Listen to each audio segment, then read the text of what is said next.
এবার সামাজিক যোগাযোগ মাধ্যমে ৪৪টি স্ক্রিনশট প্রকাশ করলেন তিথি। ওগুলো তার সাথে ইকরার কথা বলার স্ক্রিনশট। সাথে দীর্ঘ পোস্টে তিনি লিখেছেন ইকরার সাথে তার সম্পর্ক কেমন ছিল এবং কি কথা হতো তাদের মধ্যে। পোস্টে ইকরার ডিপ্রেশনের জন্য ইকরার পরিবারের ভূমিকার কথাও উল্লেখ করেন তিথি।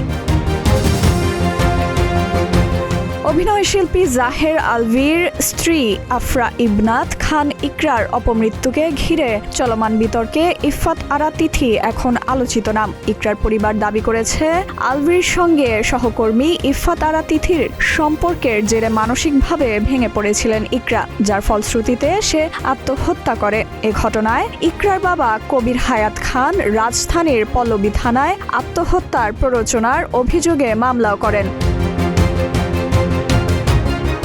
এ নিয়ে চলমান বিতর্কের মধ্যে কথা বললেন তিথি। বুধবার বিকেলে এক ফেসবুক পোস্টে ইকরার সঙ্গে ব্যক্তিগত চ্যাটের ৪৪টি স্ক্রিনশট প্রকাশ করেন তিনি। পোস্টে ইকরার ডিপ্রেশনের জন্য তার পরিবারের ভূমিকার কথাও বলেন তিনি।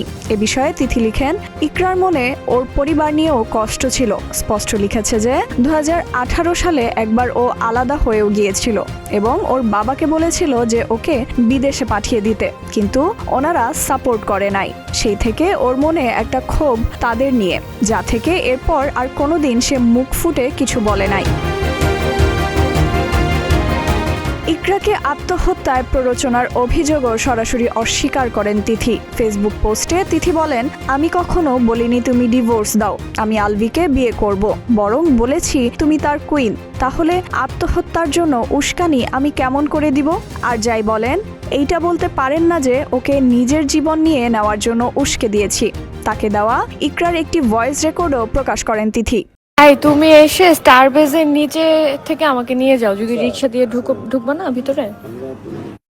নামো চলে আসছি আমি। পোস্টে তিথি আরও লিখেন, যদি তার কিছু হয়ে যায় তাহলে সংশ্লিষ্ট সংগঠনগুলো যেন বিষয়টি তদন্ত করে। দীর্ঘ পোস্টের শেষে ইকরার আত্মার মাগফিরাত কামনা করেন। সবশেষে ছিল রিজিকের জন্য শুভকামনা। ফাইজা মেহরি নরিন, প্রতিদিনের বাংলাদেশ।